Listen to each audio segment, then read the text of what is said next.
I'm very excited to present our keynote speaker today, Ms. Laura Trejo. Ms. Trejo is General Manager of the City of Los Angeles Department of Aging.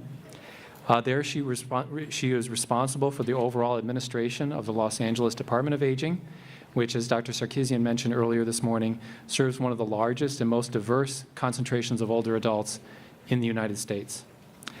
She serves as technical and policy advisor to the mayor and city council and represents the city of Los Angeles before the public, the community, and private groups on matters affecting senior citizen affairs.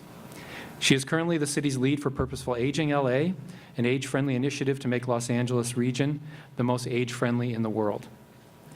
Ms. Trejo serves as a founding co-director and investigator of the UCLA Los Angeles Community Academic Partnership for Research in Aging, La CAPRA, that Dr. Sarkisian mentioned earlier today, and also executive director of the Los Angeles Foundation on Aging. Nationally, Ms. Trejo is active in the American Society on Aging, currently serving on the Aging Today Editorial Advisory Committee and National Association of Area Agency on Aging's Mission Forward Committee. Ms. Trejo has been invited to speak to more than 300 professional and scientific meetings and has authored or co-authored numerous articles, book chapters, and reports. She's a gerontologist by training, has a Master of Science in Gerontology, a Master of Public Administration, and graduate certificate in long-term care administration, all from University of Southern California. And I'd like to point out we have our largest number of USC posters at our presentation this year, so I think it's very fitting. So could we all welcome Ms. Trejo.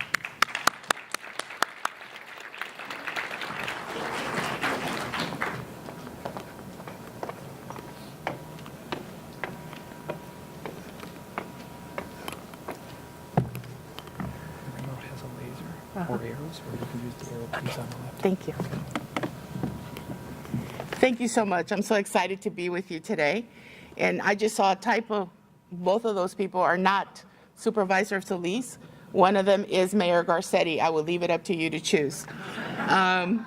Thank you for inviting me to talk about a very exciting initiative that is one of the first large-scale partnerships between the City of Los Angeles and Los Angeles County. This is truly a regional work that we're trying to implement to make sure that we're serving the needs of older persons as they age in our community. I want to give you a little bit of information about who I am and what I get to do and why am I doing this. As a Department of Aging within the City of Los Angeles, I'm a municipal department. The county also has a county-based department that does things other than aging. Mine is exclusively aging. The unique feature of our two entities is that we're both federally designated area agencies on aging. We usually call them AAAs, but most people think of the Auto Club when I say that. So we are the area agencies on aging. There's over 600 across the country that are federally designated to be advocacy, regional planning, and service delivery entities and communities. It was really envisioned in the 1960s as a way of addressing the changing needs of communities as the population increase in terms of older adults. In Los Angeles, we are unique in the nation. It is the only location in the United States that has two federally designated entities to perform this function. And that is because of the size of the population and also because we have very strong forms of government locally. And the board wanted their own, and so did the city council, so here we are. We have two of them. Like I said, our major functions are very, at the core level, they're very simple. It's really advocacy. We are the voice of older adults in the community. We mobilize older people to speak on their own behalf. If they are not able to, for whatever reason, then it is our responsibility to make sure that people hear the needs of older adults and their families in the community. We also have a very strong planning function under our designation, and that is because we have to constantly be understanding what the dynamic shifts and the demographics of our communities are. And in Los Angeles, I can tell you, it's year to year, this tremendous and very dynamic change that occurs across the communities, across the population of aging, becoming ever so more diverse. We have emerging groups that perhaps are aging in place here in Los Angeles as new populations, so we're constantly trying to figure out how to be prepared to address their unique needs. And we also have a function in developing services and systems of care, influencing systems of care. So we provide social services like case management, information and referral. You've all heard of our famous Meals on Wheels and our congregate meal sites. We serve on a daily basis I do at the City of Los Angeles about 20,000 older people who are low income are having lunch with us this afternoon. And the county probably does about 25,000. So it is a significant portion of the funding that we provide into ensuring that we're addressing the issues of hunger among this population. And also it's one of the ways that we also address independence, because to the degree people are staying more healthy, well nourished, they're more likely to stay home longer. So nutrition has multiple effects for us. For many, especially for our home delivered meals clients, it's also addressing social isolation. For most of our home delivered meals clients, they get a visitor 5 days a week delivering a meal to them, so they're never really that far out of reach from somebody paying attention to what's going on with them. So that's kind of the basic function of the Department of Aging here in Los Angeles. So why Purposeful Aging Los Angeles? Basically because the population in Los Angeles County is extremely large. Only 10 states in the United States have an older adult population larger than the older adult population in LA County. So that puts us right there. We'd be number 11. We also have an extremely diverse population in a very large geographic area.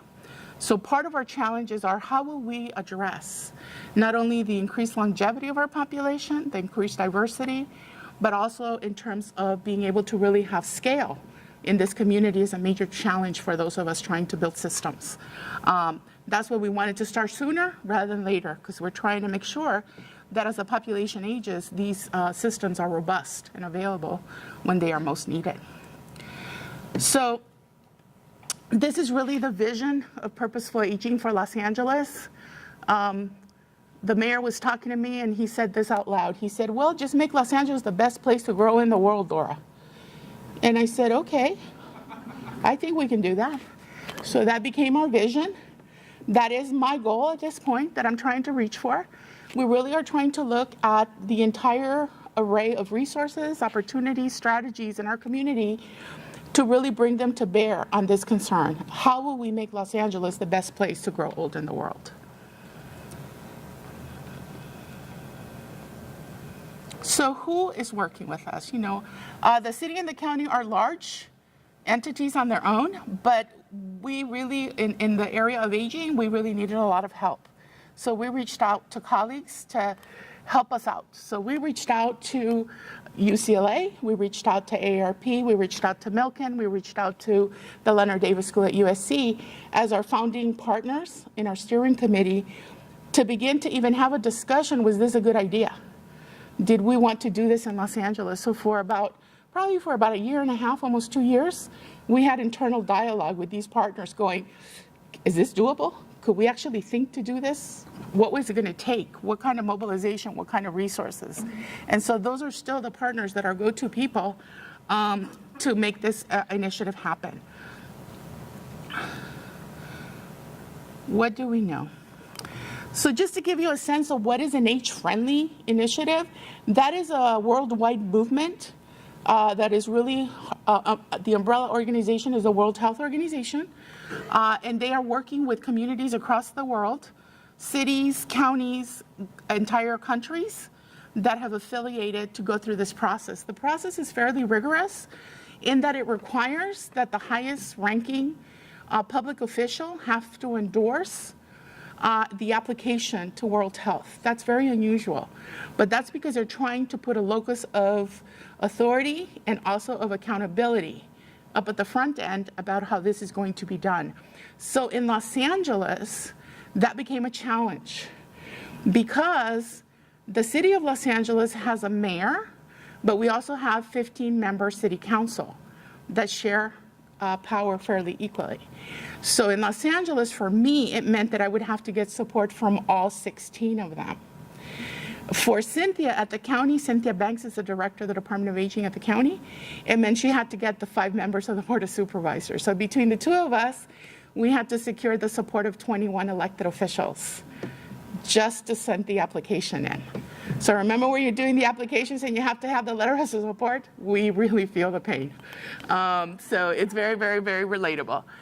So we established that we were going to do that. We worked as a team with our steering committee members, and we began the process of evaluating the capacity of our communities to fully embrace what it meant to become an age-friendly region for this state. Really looking across generations, we wanted to really look at aging in place, making a good thing for everybody of all ages, not just older people. The World Health Organization gives you examples of livability domains, areas to look at as you are focusing on doing this work. They tell you, there's a lot of different places where communities may be willing to start, and it's really up to you. Which ones do you choose or not choose to embrace? The ones that you see on the wheel, on the 8 domains, those are like the very basic domains that they support and they want people to make an effort with. Things like housing, transportation, community and social engagement, jobs, all of this healthcare and mental health, all of the things that we know are critical for good living in any community. When we were doing our analysis of which of the domains we wanted to embrace in our region, one of the things that kept coming up over and over in our discussions was the importance of having a domain that addressed emergency preparedness and resilience. Given our geographic region in California, we experience a lot of different types of emergencies, not only personal ones, but we also experience floods, fires, earthquakes, and other types of events. And one of the things consistently that we have found is that those who are the most vulnerable to experience negative outcomes tend to be older adults. So when we began this discussion, one of the things we put on the table was we think we have to do something around emergency preparedness, which was probably the area that we knew the least about. So that was real challenging for us, but there it is. We added it, and we own it. It's one of the domains that we're looking at. The really good news is that as a result of Los Angeles moving forward, the national AARP network of age-friendly cities is now also considering adding it as one of the ones that they will strongly recommend based on where the location of the age-friendly designation is. So I'm really proud that Los Angeles is helping to inform other communities. And as we saw this last fall and winter, we saw a lot of examples of how disasters negatively impacted older people consistently. So we were, as we were upset about seeing it, we were also reassured that we were thinking about it in advance rather than waiting for an event to occur. This is just to show you and share with you our stakeholder engagement. This is the infrastructure we're building as we deploy the initiative. We've been in this work for 2 years.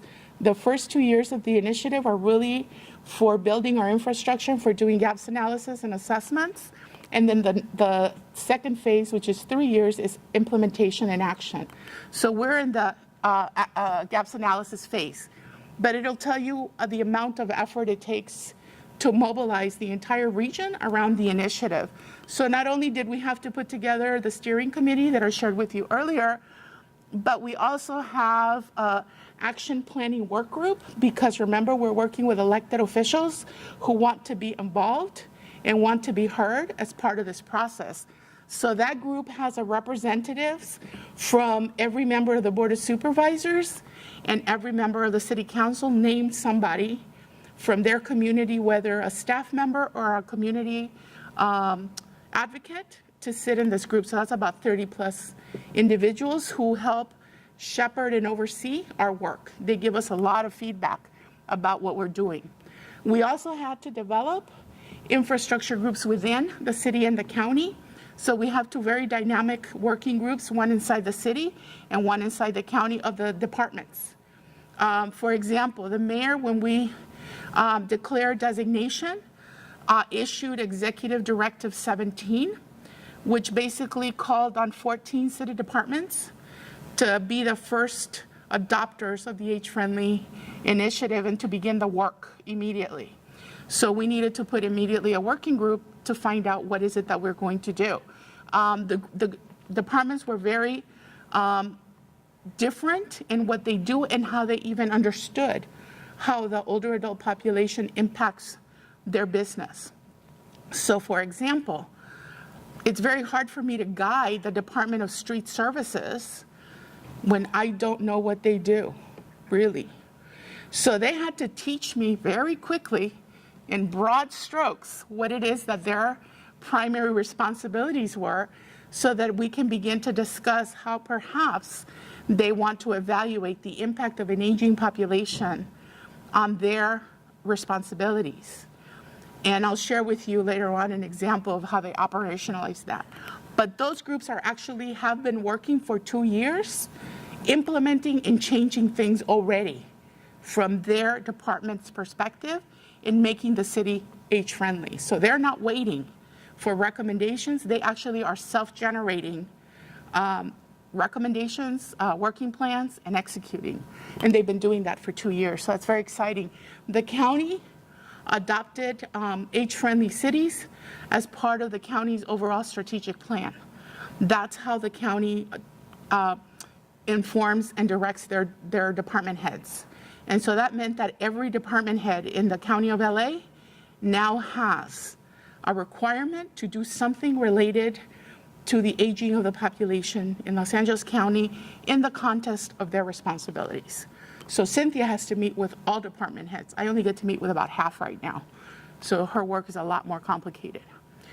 We've also, because in the first 2 years, we have to do needs assessment and gap analysis. One of the things that we knew was that we wanted to do a community level survey and ask people what they thought about aging in place in our community, what is working, what they want more of, what they wish we had differently focused. So we created a survey that all of us are working with that really taps the domains.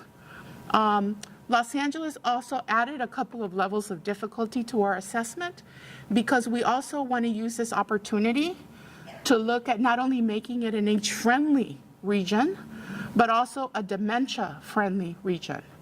We are aware of the large numbers of persons experiencing different types of cognitive disabilities, and so we did not want to wait for a different initiative. We said, you know, we're here, we're talking about this, let's do it now. Because these are hard to implement over and over. You want to do it as much as you can front-load it. And we also added a dimension that we're looking at of accessibility and disability.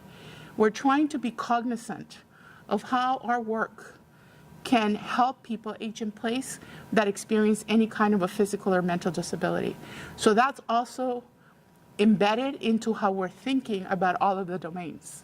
So those are unusual because most people feel they have their hands full with just the age-friendly part. We felt that because we have very robust partnerships with the Alzheimer's Association, with the independent living centers, that we actually had colleagues ready to support our work in that area, and they have been truly remarkable in doing that. So the needs assessment was issued in 2 phases.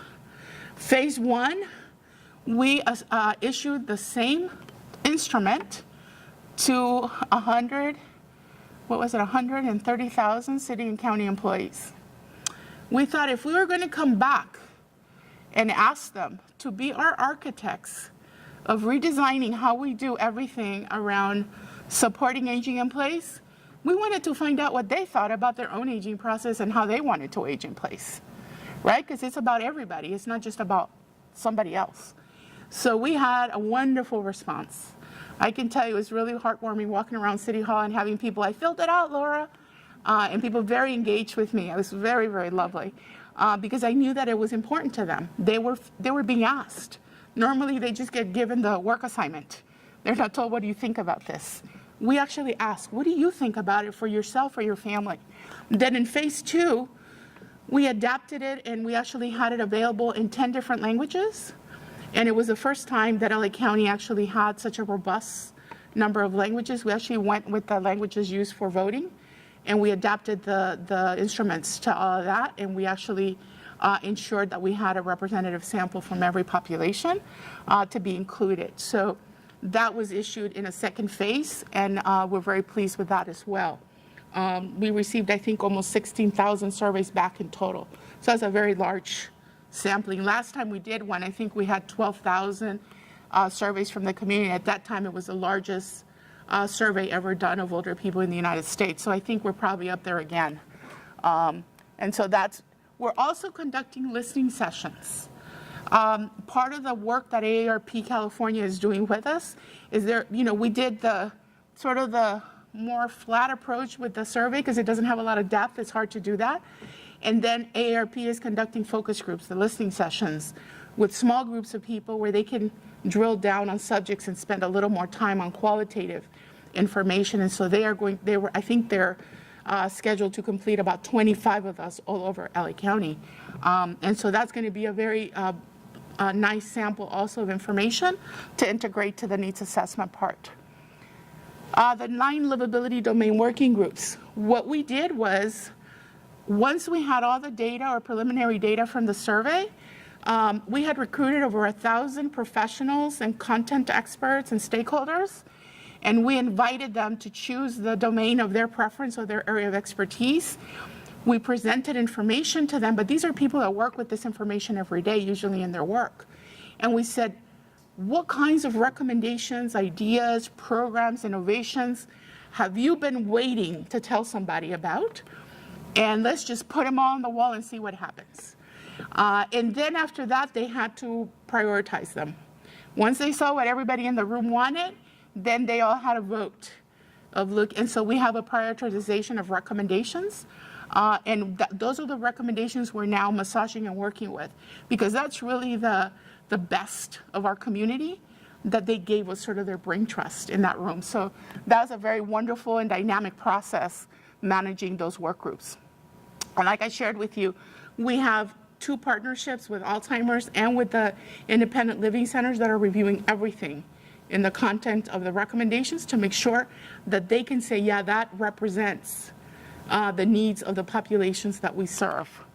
And then later this fall, because while we've been doing all this other work, one of the challenges Mayor Garcetti gave me when he agreed to do this, he said, not only did he said, bring the county with us before I'll say yes, but he said, you know what? There are 87 other cities in Los Angeles County. He said, go invite them. So for the last 2 years, I've been meeting mayors all over LA County, wherever I go. So if you know a mayor, help me out here. Introduce me, connect me. I don't know all of them. And I've been recruiting them one at a time. Right now I'm about 40. So I'm hoping that our first meeting will be very robust in the fall, and the other ones will kind of come along after we start with the first 40. So we're very excited about that because several of the cities, because of our working with them, have already started internal dialogues with AARP to become HFriendly designated themselves. So we're so thrilled that our reaching out to them and getting them excited got them to think about, maybe I want to do this now. I don't want to wait. Because what I'm telling them is to come to my task force, they don't have to decide anything yet, but they could as part of the process. What we want is to bring together all of the elected official sort of support to try different regional initiatives and to really do scalability in Los Angeles, which otherwise doesn't happen. So that's part of our strategy, is to work with all the other municipalities within the county. This is just to show you kind of how we marketed our survey, and use that website, if you are interested, purposefulagingla.com, is where we're uploading copies of everything. So if you want to see our press releases and copies of the survey, all that, it's on there. This is to show you we couldn't, within our departments, we had no capacity to assess and to analyze the surveys. So we invited our colleagues across the entire region, and they all came to help us out in doing the analysis. So this is our evaluation team, led by Dr. Maria Ronda and Dr. Valentine Villa. Catherine Sarkisian, you can see, is there, very prominent. And Steve Wallace from here. We also have, let me see, we are missing somebody. No, they're all there.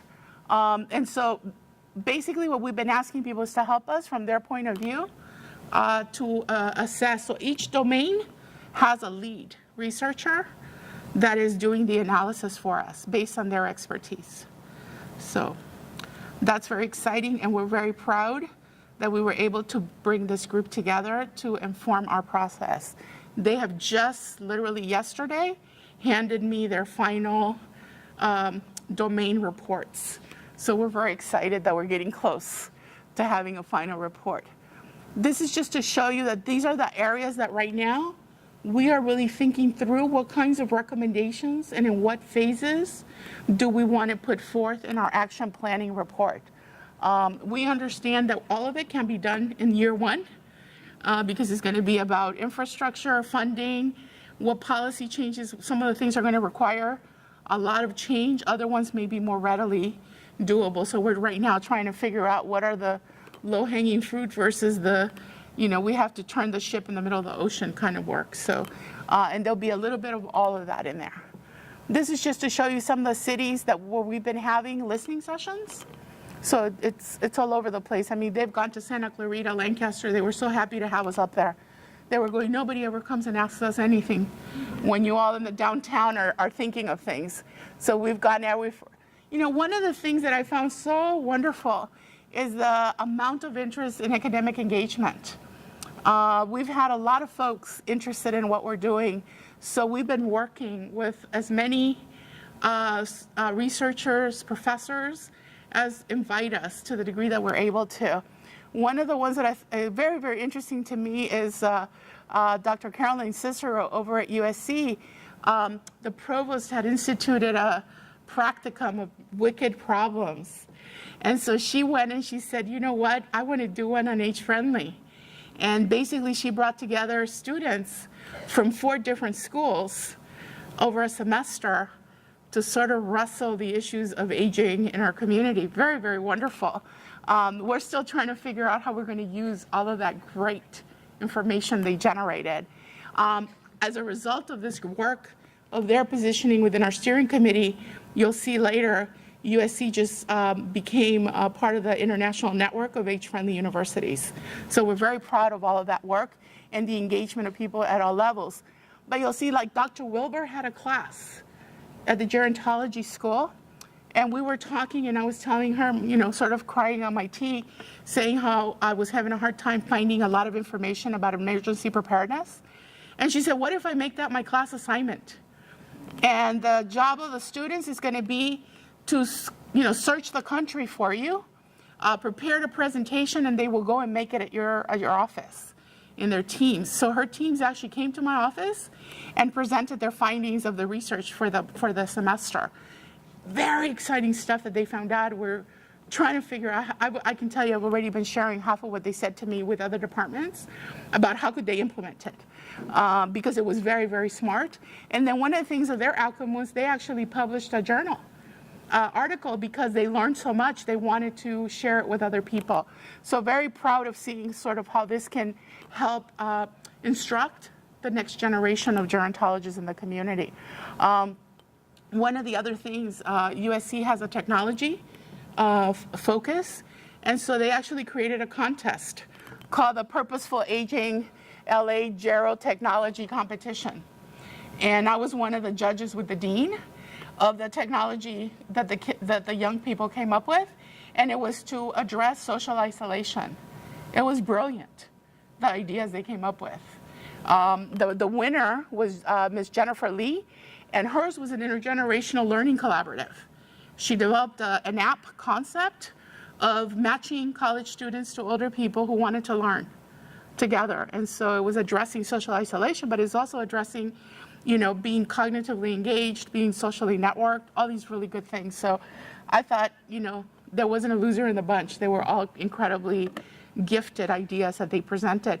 But we're very excited to see the interest among our academic partners to embed some of these opportunities within their class context. And I just shared this with you because I really hadn't really reviewed it very well until I saw the announcement for USC. But there's a big ask when they join the network, and I wanted to challenge the Bruins. Don't be left behind, Bruins. We could have 2 universities be age-friendly in LA County. I think we can figure out how that works. But it's really about promoting intergenerational opportunities and really thinking about how aging is affecting everything that we do, including our learning environments. This is to show you again, this is what's been happening as we're trying to build the plane. We also have to do the work. The county led an effort over the last year called Bringing Our Loved Ones Home. Remember, we have a special look that we're looking at persons with dementia. This was really looking at what happens when people wander away from families, and we are the responsible entities, usually government, police, fire, have to help families identify their loved ones and help find them.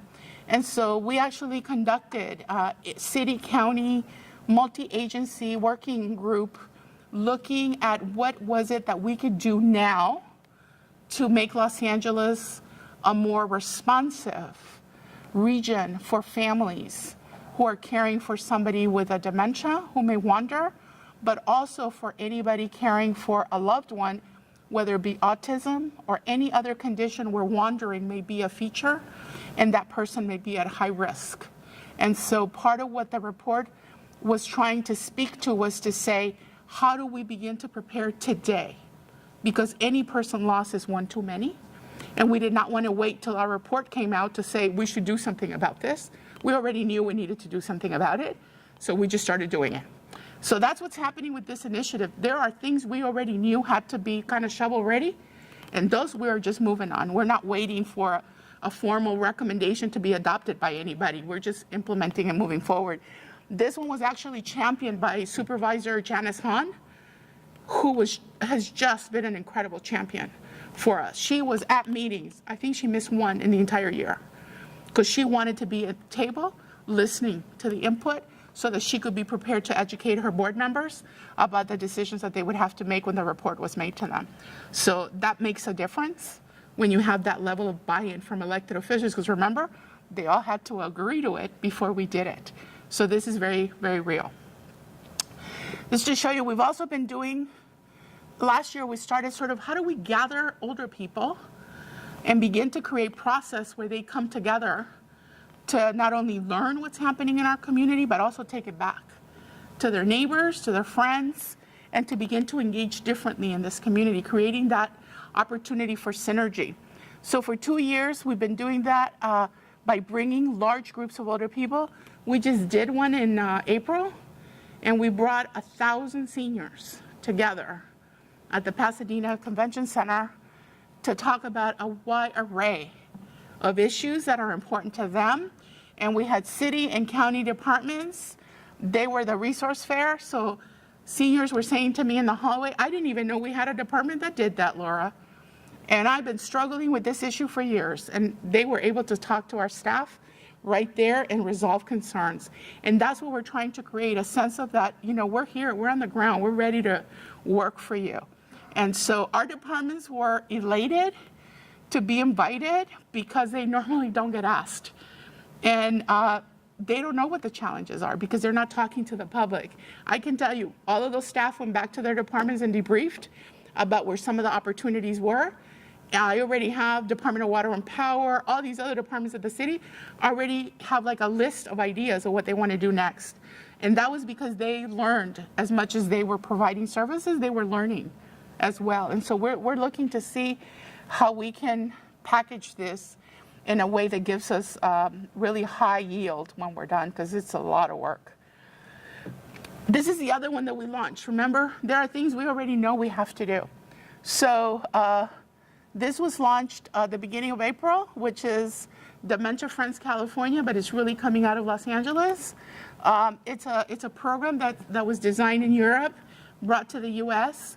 We think is an incredibly high quality way of doing a macro level, sort of very broad approach to trying to make the community aware of the issues related to dementia. So it's not very deep. You don't have to be a highly trained, educated person, just a good person who wants to make a difference in the community.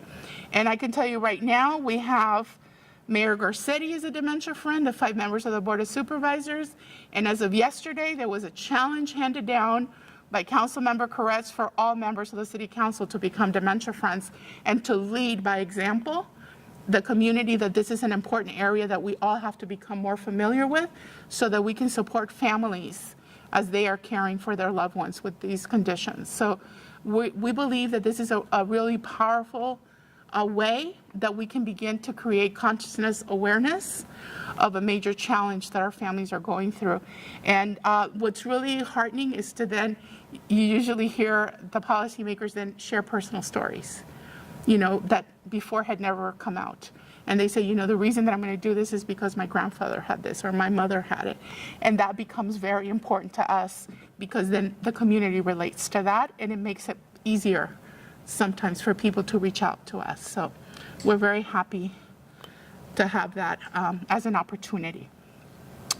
The one that you saw the poster back there is one of our areas that we're working with. We're piloting in partnership with the National Council on Aging, the Aging Mastery Program, and UCLA La Capra is actually conducting evaluation with us as our partners. We're looking to see if there's evidence of its effectiveness and its utility to older adults. I was just having a wonderful discussion with the folks over here at La Capra and saying, one of the findings that older adults reported consistently in this phase of the evaluation was that they were having fun. There's a lot of power in fun. Not all things are fun, especially when you go to lectures and things like that. People don't necessarily ascribe the adjective of I had fun there. And so we're very delighted to see that the older adults are not only, we're having high retention rates, which means that it's interesting to them and they're learning, but that they're also enjoying themselves. One of the other findings was they're reporting increased social network satisfaction, which is nice because it means that coming together as a group process is also heightening their quality of life. So one of the things that we're looking forward to and the commitment that the city and the county have pledged to each other was to bring this program to scale. We want to have it, our plan right now, 15 to 30 sites by next year, where this will be offered on a regular basis so that older adults in the community have a place to go and learn about the latest and best everything that they're interested in, whether it be financial planning, recreation, physical activities, decision-making about end-of-life choices, whatever they want to learn about, there will be a class about it being offered somewhere in Los Angeles County that they can go to. Because we believe that knowledge is empowerment for older people to be able to make good decisions for themselves. And this is a wonderful opportunity to work with one of our national partners in really moving a program that we believe in very strongly forward. The program already has evidence that it's very well founded and very well created. And so we're very excited that Catherine has been so generous with her skills and her staff to help us evaluate locally. We're hoping to adapt it into other languages as quickly as possible because one of the things I said to National Council was English in LA is not enough. We have to have it in other languages to make it readily accessible. Just for an issue, sometimes it's not even an issue of need, but one of preference. If you're going to talk about certain topics, sometimes folks that are bilingual prefer to speak of those topics in a different language other than English. So we want to make those language accessibilities as fluid as possible when we're doing this work. But this is already in place. We're not waiting. What does our future hold? Well, we're hoping to finalize our report of our data analysis of our survey, our plan of recommendations, and submit our age-friendly action plan to the board and to the mayor by this summer. So we're not looking very far, maybe 6 to 8 weeks, and that'll go in. At that point, then we will be waiting for the council and the mayor to give us instructions about moving forward, what kinds of areas we want to undertake and embrace. So we're very excited about doing that. And one of the other things that we're also looking at how our partner departments are implementing various aspects of the initiative. For example, I told you I would share one example with you of our Department of Street Services because I didn't know what they did. Well, those are the people that put out the bus benches, and they are responsible for bus stops in our city.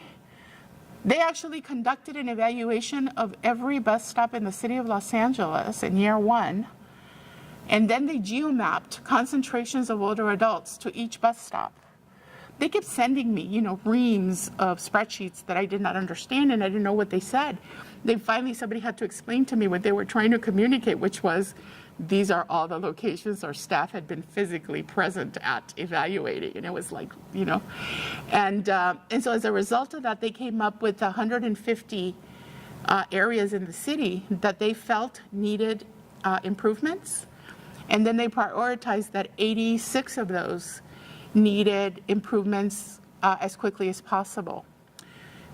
As you understand, we're a government organization and we work at the speed of snails, very slow, practically cement drying.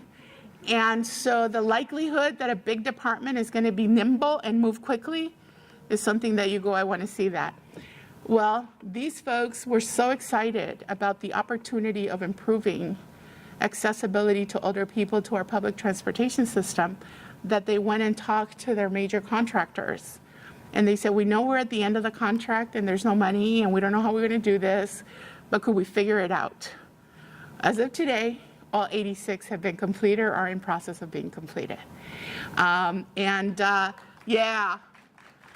become some of my heroes right now over at Department of Street Services. I'm very proud of them because they fully embrace this as a very personal initiative that they could actually make a difference once they learned. Because one of the things that I said to them, we sit in our end telling older people to give up their car keys.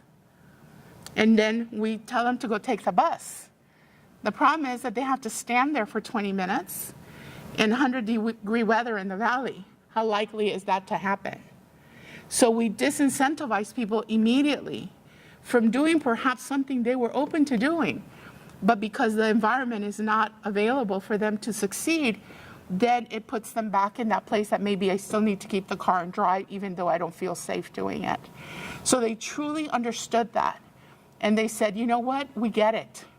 We got to go change this. So I can tell you, this is how your tax dollars and your representatives within the infrastructure are looking at this. How do we think differently? How do we reposition libraries? We have 156 public libraries in LA County.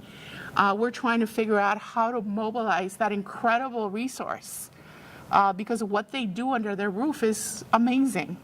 And what we're trying to say, is how do we mobilize that so that older adults benefit equally from the opportunities, not just younger people who go to the library to do their homework, for example. So right now we're actually sitting down with our head librarians trying to figure out not only tech initiatives, but because they have a lot of technology in libraries that for us would be very expensive to duplicate, so we don't want to. We want them to keep doing a great job. We don't need to put those budget lines. But for example, right now, I believe every city library is now a cooling center, which means that whenever there's a heat wave, if you notice, pay attention during the summer, they will guide older people to go to libraries. And that was because I sat with the librarian and I said, you have stuff to do at the libraries. When they go anywhere else, they're just kind of bored. They just sit there just because of the air conditioning. I said, what happens if we make you part of this network of supporting older people when there's a heat wave? And she said, oh my God, that will be wonderful. We would love to have lots of older people at our libraries. She says, we'll even give them water. She got so excited about it. I said, okay, that works. And so she became, she went ahead and agreed to be part of the cooling network in Los Angeles. So this is how our department heads are embracing these opportunities, is to say, I never thought about the fact that I have computers sitting here and that if I reached out to family caregivers, they could come here and look up information. So we literally, Cynthia and I visited with every one of the 156 libraries with their reference librarians to discuss information access for older adults and family caregivers and to kind of engage with them about what would be opportunities and challenges to partner. To the one, what they said to us, what took you so long to figure out that we were here? He goes, your families and your seniors have been coming to us for years. It's what we do. What we did not know is what you do. So we now have this very wonderful opportunity to work together with them in a very different way than we had before. And now we don't have to duplicate what they do.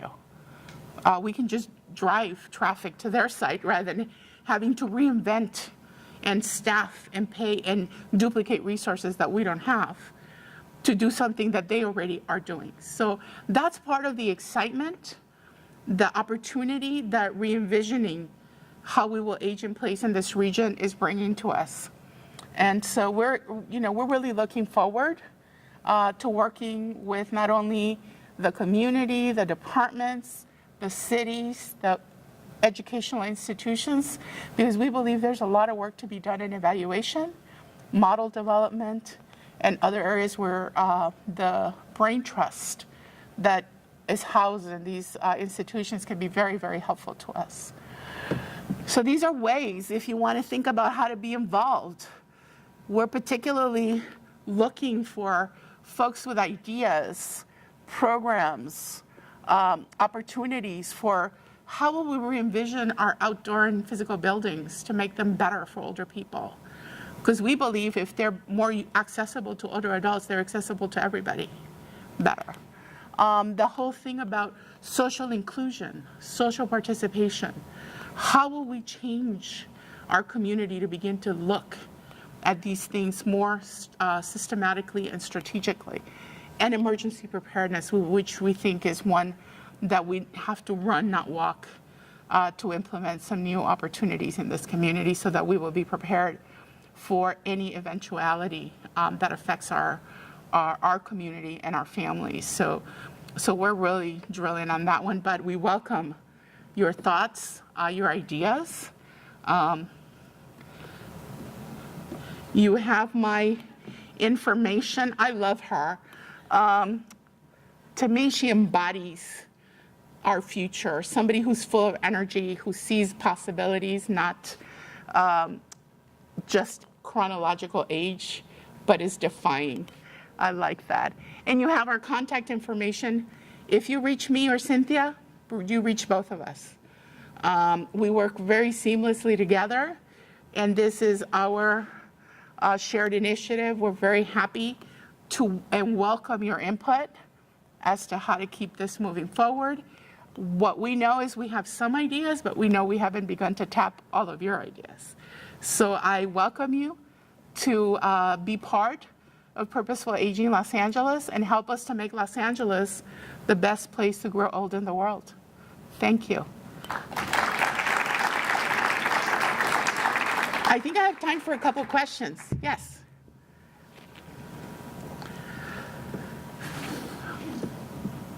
Thank you, Laura. I really enjoy your presentation. My name is Susan, and I am an assistant professor at Cal State Long Beach. So this age-friendly city movement and destination, it seems is a very complex, very involved process. Yes. And it is very important to get the buy-in of the leadership in the county. Yes. I was just curious, how do you get the buy-in from the top at the very beginning? I already met with the mayor of Long Beach, and he already said yes. So that's the second largest city in LA County, so I was really pleased with that. I'm working with professors at Cal State Long Beach as well. It really has to be an organic process for cities if they want to move in this direction. But a lot of it is we're reaching out. We're trying to be collaborative in this. Nobody knows the answer, and nobody's going to have all of the solutions to this. So we believe that part of bringing the mayor's representatives together will be to create those synergies, whether it be on regional levels or on a county-wide level. So that's why we've been reaching out to various stakeholders to ask for assistance. And so we believe that there's a lot of work to be done, and everybody is welcome. So it does not take much communication. I've been doing this for a real long time.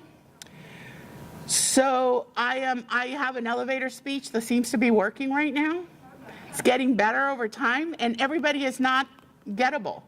I understand that, but that's why I asked all of you to help me if you know a mayor. I'll tell you that's the most effective way of getting a yes. When I walk into a mayor's office with a trusted, known person from their political life, I get the red carpet waiting for me. And usually I try to ask older adults to hold my hand when we go in to talk to their mayor who they know. And it's working. I haven't had a mayor refuse to meet with me.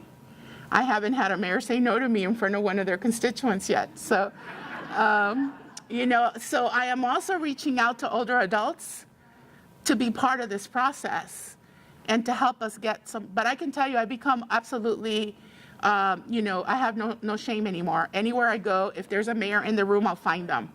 And I'll go ask them, you want to join us, please come. Also, I can tell you we have an incredible champion in Mayor Garcetti who's been putting the word out. So most of them have already been kind of prepped for me. When they see me coming, he's usually already told them about this initiative and that to expect me somewhere in the future to come and ask them. So it's about inviting people respectfully and not making a big ask. I'm not asking for money, policy. I'm just saying be open to sitting in a room and hearing from your colleagues. I've also been presenting some really scary data to them, so that usually gets their attention. Like older people live in your city. And that gets there, because they go, oh my God, I didn't know it was that many. And you go, yeah, and you're responsible for that. And they're going to live here for about another 30 years. So how are you going to leave the city better? So that usually helps for them to have something to hold on to. That's important. So it's a work. Sometimes you have to visit with them more than once. But that's good. Yeah. Thank you. As of this morning, there's a major crisis for every aging person in the city of Los Angeles, the county of Los Angeles. It's front page news in today's LA Times. One vital right to every aging person especially is the right that the state of California passed 2 years ago, giving an aging person, and other people too, the right in their last 6 months of life to escape the extreme mental pain, physical pain, family pain, and others, to choose, if they wish, no obligation, to get a medically approved, non-painful, few-minute, non-expensive right to death. Medically approved, only 2 doctors are necessary. 61% of the UCLA medical faculty approved it. You only need 2 doctors to approve it. Right today, it was announced that a single judge in Riverside County seized on a technicality to say that the state of California, which is one of the 5 or maybe 6 states that approved this, sensible, life-preserving, if you have only 6 months left to live, they'll give you this medical solution to the non-painful, few-minute death, and this judge has outlawed it. Now, the question I have is, you as the head of efforts in the city of Los Angeles, the county of Los Angeles, this judge has given us just 5 days to appeal what he's done. Is there anything, I know you've emphasized how slow things work, but at least can you publicly say that the 76% of the state of California, of all ages, of all religions, have approved this right for the aging, anyone who's faced with the last 6 months end of life? 76% of Californians have approved it. How can you help us get this right put back as our right if we want to? Well, thank you for the question and because I think it's one of our times. It's an incredibly important issue. And there's as many opinions as there are people in this room. Right now it's in the courts, and that's where the discussion is going to take place. It's not going to take place from us and departments of aging. That's not our purview.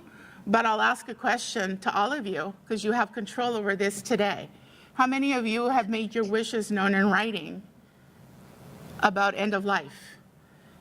Because that is the power that we all have right now to make those wishes known. And so that is something we can do today. And I can tell you that's something we do at the Department of Aging that we educate older adults and their families about the importance of making their wishes known to get the durable wishes, durable powers of attorney for healthcare executed so that they can have that information readily available when and if it's necessary. Too often, and I'll tell you that's why part of this is such a dynamic debate, is that there are different perceptions about what those end-of-life decisions mean to different people. So, we will watch and we will advocate wherever we can, and we will educate older adults about how to be part of that debate and that dialogue, and continue to impress upon them the power that they currently have to make their wishes known and have them be put into place immediately. They don't have to wait for the judge to rule. Everybody can do that now. And you can express how you would like to be treated and what you want your family to do. Usually, I think that's part of why there's such a debate, is because people don't know what folks want until it's at the latter stages of their life. So, but I appreciate you bringing it up because I think it is absolutely a very important issue to be discussing. There was somebody else who had a question. Yeah, excuse me for the raspy voice. Hi, Laura. Hi. Catherine Jonas. We started like almost 25 years ago. I remember you long ago. You're an amazing advocate for the older adult in this city and county. Thank you. I love hearing you. I am a huge proponent of the Adult Day Service Center system throughout Los Angeles County. I've worked at several, and as you know, we don't have that many. We don't have that many senior centers anymore. With the growing concern about major neurocognitive disorders and dementias, we need more of those. Yes, we do. The librarians in the audience are not going to like me, but we have all these beautiful libraries. As we are moving more to this technological era, maybe we look to turning some of those libraries, keep them libraries, but maybe use some of those rooms for more adult day service centers or some community aspects for older adults. Take that to the mayor. I think that those are the types of ideas that we're looking for about where we have resources and opportunities to partner. I can tell you, you said about senior centers not being enough. In the last 3 years, I've opened 2 brand new senior centers. So not true, because we do understand the needs in communities. But what we are doing is we are reframing how we do it. We're not doing, it has to have everything for everybody all day. That's extremely expensive to do. So what we're doing is we have anchors of the long-term established centers, and now we're building what we're calling mini senior centers, which are smaller but more fundable. It's a lot easier to advocate for half of the funding than it is to ask for full funding of a larger site in times where you're having to compete for very limited resources. So the testament to our model that we've been kind of playing with was, could we get funding in locations for smaller venues, which are more readily available? I can tell you, finding 10,000 square feet in LA is really hard. But when you say, I don't need that much space, I can do it in a smaller venue. Could we work with that? And then people pay attention and begin to say, yeah, we could do that. But when you say I have to have this huge thing that, yes, is important and necessary, but is it necessary everywhere all the time? And so that's part of also we're challenging ourselves, because that's not our model. Our model is to do comprehensive, one-shop stop, everything in one location, but that's also not working, because then people have to travel very long distances to get to a location. Even within our service areas are loosely aligned to the councilmatic districts. Those are huge geographic spans for older people to navigate. And so now what I'm looking at is smaller, but maybe sprinkled. So we can create comprehensiveness just in a smaller geographic space, and maybe we can sprinkle more of those. And what you have is a council and a mayor that has been supportive of that model. And so that's giving me a great deal of hope that we can begin to open, because we hadn't opened a senior center in decades until we did this. So thank you for that, and I look forward to hearing from you and your ideas and opportunities to work with you. One more? They have one more, they said. Yes, I have personal experience with the city of Claremont, California. It has some unique programs that are supported by the government of Claremont, but also supporting private nonprofit enterprise Yes. for on-the-ground aid for those elderly who need that aid in various ways of their everyday living, including transportation. Have you looked into what they offer, and could it be made applicable to a greater population? Tell me the first part again. I missed the first part. Is the city of Claremont, California? Claremont, we are. They will be part of our discussion. That's why we're bringing the cities together, because many cities have figured different models. I can tell you, I met with the mayor of Cerritos, and they already have a state-of-the-art senior program that they spend a lot of their general tax dollars on. And her question to me is, why do I need to go to a meeting? I already know what I'm doing. And I said, because I need you to tell other people why you're doing it, why was it a priority, why does it work for you, because you could be a mentor. So that's exactly what we will be looking. We will be looking to city leaders to share best practices. Like Pasadena has a nonprofit-based senior services program that is not dependent completely on city resources. They also raise a lot of their own money, so it's a hybrid model. Those are the kinds of models we want the other mayors who are saying we should do something, but we don't know what or how. There's lots of different structures that they could, use, but because they don't know they exist and they work, they're just sort of kind of not doing anything. And what we want to do is to generate that activity to say, yeah, you can work. Somebody can help you do that. There's a program head ready to come and teach your city staff what moving pieces need to be in place for this to work. But if they don't know where to even look, it makes it a challenge. So definitely we will be looking for the different models across the entire region. And outside, I can tell you right now we're looking at other countries, models that are working. Actually, Dr. Wilbur is going to be doing a tour this summer where she's going all over Europe on our behalf. And she has a list of all the people we want her to touch base with. For example, we heard that England has a minister of social inclusion, or that's dealing with social isolation. I said, go find that person, talk to them, find out what is it that they're thinking about. Maybe we need to have one of those here. So yeah, we're looking literally worldwide for models, opportunities, and also to learn. The Dementia California came out of London. So we already are importing models that have been incredibly well designed.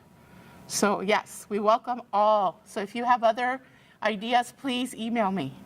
Thank you so much.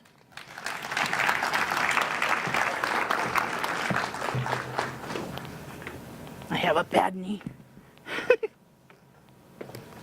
Thank you. Oh, wonderful.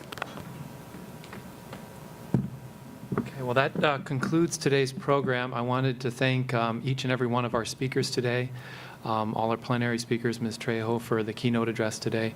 I really think it's very informative, but also challenging to us, and it's always interesting to me to see the parallels between the challenges and ideas that we're looking at both in research and in clinical geriatrics, and how there are these other entities in the county government or city government that are dealing with the same challenges in our older adults. So I love to see the connections. And so I wanted to thank everyone who came to present posters today, everyone who supported students and trainees who gave posters today.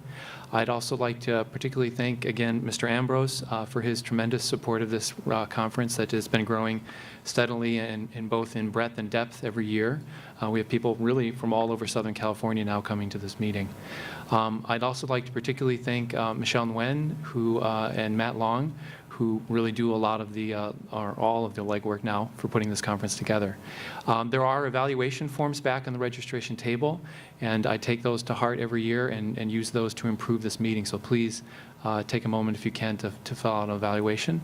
And we will be sending out the compendium of everything from this meeting with respect to materials to your email addresses that you registered with. So thank you all again very much, and look forward to seeing all of you and more next year.